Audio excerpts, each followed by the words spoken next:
안녕하세요. 박교논술연구실장 김지훈입니다. 자, 이번 시간에는 숭실대학교 논술 전형하고 출제 겨냥 그 다음에 지원할 때 참고사항들 한번 확인해 보도록 할게요. 일단은 숭실대학교 입시 통계를 한번 볼 건데 이건 정시예요.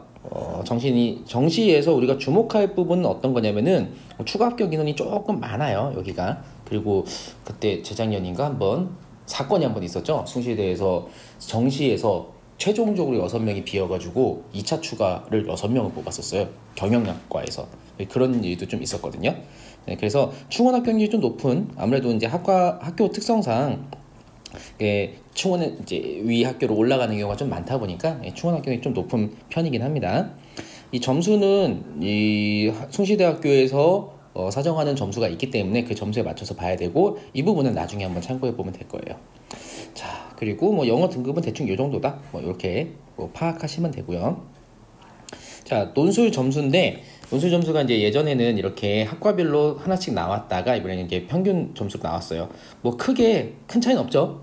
좀 왔다 갔다 하긴 하는데 그렇게 큰 차이는 없습니다. 60점 만점에서 대략 40점대 중반이라고 하는데, 우리는 이게 절대적으로 어떤 객관식 시험이 아니기 때문에 이 시험 점수를 논하기가 조금 어렵긴 하지만 그렇게 아주 높은 점수라고 판단하기는 좀 어렵긴 하죠. 근데 학교에서 이제 점수를 어떤 식으로 채점하느냐에 따라 조금 다르긴 하지만 전반적으로 내용을 다 쓰면, 그러니까 정확하게 답에 해당하는 내용을 다 쓰면 점수를 충분히 받을 수 있다는 전제 하에서 판단을 해보면 아마 완벽하진 않아도 충분히 문제 요구사항을 거의 한 70~80% 이상만 잘 만족하면 합격의 가능성이 좀 있다, 이렇게 생각하시는 게 좋겠습니다.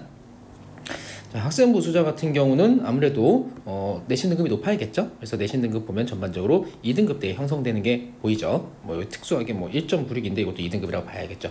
70% 컷이니까 아마 최종 등록자까지 치면 거의 이제 2등급 후반에서 3등급 초반까지도 잘하면 갈 수 있을 것 같긴 한데, 이런 것도 학생부 수자니까 아무래도 좀 높을 거예요. 이거는 어쩔 수 없습니다. 자, 이제 논술에 대해서 이제 본격적으로 볼 건데, 논술 합격자는 대부분 내신이 3점대에 분포하고 있어요. 이게 평균이기 때문에 결과적으로 우리는 3등급 중후반 때면 내가 평균 정도, 합격자의 평균 정도구나 생각하면 되고, 그래서 4등급에서 5등급까지도 한번 노려볼 수는 있다. 그래서 내신은 아주 크게 영향력이 있는 것은 아니다. 이 정도로 생각하면 될 겁니다. 자, 시험이에요. 시험은 12월 4일 금요일. 전에도 한번 라이브 방송 때 얘기했었는데, 제가 숭실대 길 건너에서 산 적이 있거든요. 논술 시험 보는 날 앞에 교통 지옥이 됩니다. 출근하는데 차가 못 나갔어요. 그러니까 시험 시간 잘 보고 시험 시간 확인 잘 하시고, 그 다음에 좀 미리 일찍 가서, 그래도 그나마 다행인 건 숭실대 있고 지하철역 내리면 바로 숭실대예요. 그래가지고 대중교통을 추천하는 편입니다. 지하철 타고 오는 게 제일 좋아요.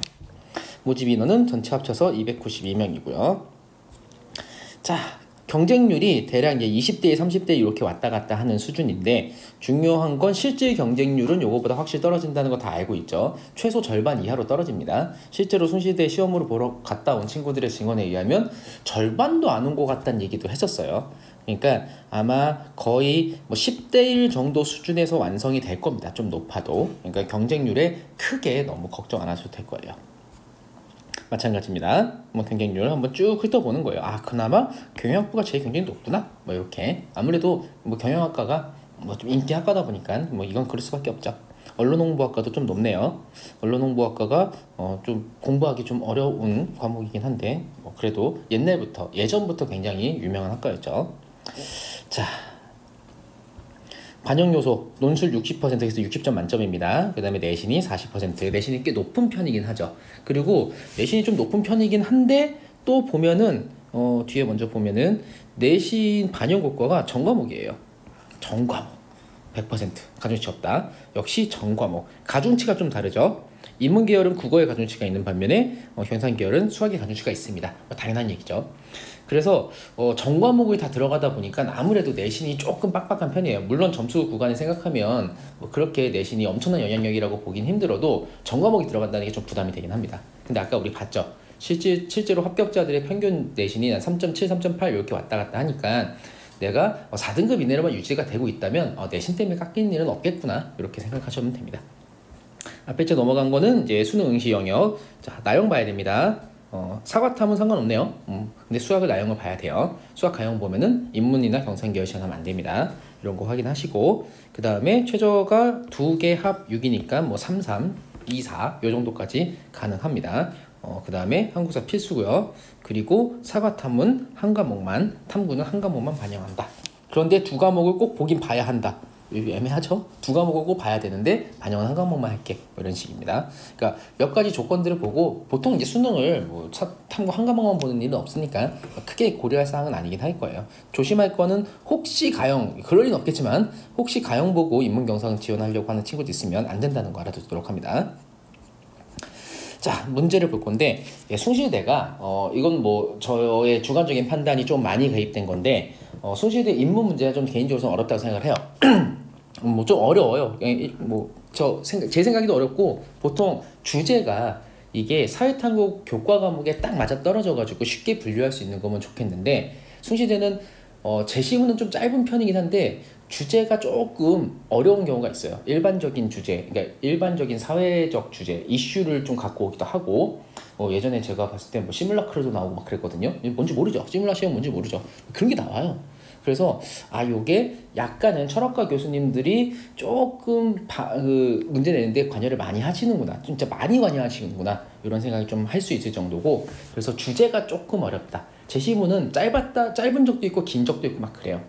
자, 그래서 어떤 하나의 정형화되어 있는 형태라기보다는 조금 인문학적으로 생각할 수 있는 어떤 가능성을 보는 것 같은 그런 시험이라고 좀 판단할 수 있어요. 그래서 독해력이 좀 중요합니다.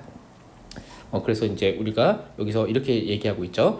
주제와 맥락을 정확하게 이해하는 능력이 필요하다. 요런 거. 그리고 조금 어려운 문제가 나올 수 있다. 형식이 딱 갖춰져 있는 게 아니라 조금씩 변형이 되는 게 있기 때문에 그렇습니다. 자, 그리고 언어 논술로 전에는 되게 긴 글이었는데 이제 700자 정도로 줄었어요. 그렇게 해서 2문제 정도로 푸는 겁니다. 그 다음에 경상계열인데, 경상계열이 여기 언어 논술, 수리 논술이라고 돼 있지만 사실은 이게 언어 논술을 가장한 경제 논술입니다. 경제예요. 언어 논술이라고 보시면 안 돼요. 이거 경제예요. 무슨 말이냐? 경제 교과를 배운 적 없는 친구들은 단 한 글자도 아니고 아마 정답을 찾는 건 불가능할 거예요. 보통 소문항으로 몇 개를 줘요. 주제 하나 딱 주고. 그랬을 때 진짜로 경제에 대해서 공부를 안 해봤거나 아주 얕게 공부한 친구들, 그런 친구들은 답을 찾아낼 수가 없습니다. 왜냐하면 경제 교과의 기본적인 이론의 흐름을 알아야지 풀 수가 있어요. 그 다음에 수리 논술은 사실은 굉장히 쉬운 수학이에요. 그러니까 그냥 정말 단순한 연산을 시킨다, 뭐 이대처럼 단순 연산 시킨다, 이런 건 아닌데 이게 조금 쉽게 나오는, 이게 쉽게 파악되는 이유가 뭐냐면은 풀이 방법을 다 알려줘요. 풀이법을 문제에서 아예 제시를 해줍니다. 이렇게 풀어라, 이런 방식으로 가라. 그런데 얘가 상황이 경제적 상황이에요. 경제 상황.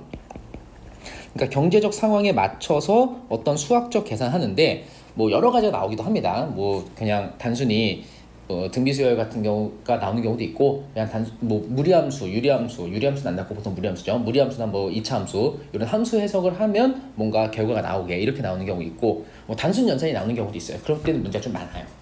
자, 그런 식으로 해서 제일 중요한 건 뭐냐면은, 얘가 경상계열의 숭실대 경상계열에 지원한 학생들은 가장 첫 번째 포인트, 내가 경제를 배웠나 아니면 제대로 알고 있나, 교과 과정을 정확하게 이해해야 됩니다.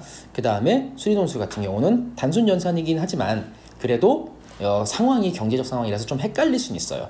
그리고 확통도 가끔 냅니다. 확통 나오면 조금 어렵게 되는 편이긴 해요. 어렵다는 게 수능 문제 풀던 거랑 좀 달라서 어렵게 느껴지는 거예요. 수능 문제 풀 때는 그냥 딱 지정해준 거 푸는데, 얘네는 확률 문제를 내긴 내는데 내가 이 확률 이렇게 구해야 되나 저렇게 구해야 되나 좀 헷갈리긴 해요. 그래서 상황 자체가 좀 어려워서 그렇습니다. 그러니까 아무래도 확실히 경제적인 경제 교과에 대한 이해가 많이 필요하다. 이런 거 확실하게 기억해 주는 게 필요합니다. 언어 논술은 약간 고전적인 인문적인 주제를 내고, 어쨌든 제일 중요한 건 제시문 독해를 잘해야 된다. 유형이 조금 변할 수 있으니까 조금 유연하게 대처해 줄 수 있어야 된다. 이런 거 생각하시면 됩니다. 자, 여기서는 이제 경향이 어떻게 바뀌었느냐, 뭐 아까 얘기했죠. 700자 내외로 조정이 됐습니다.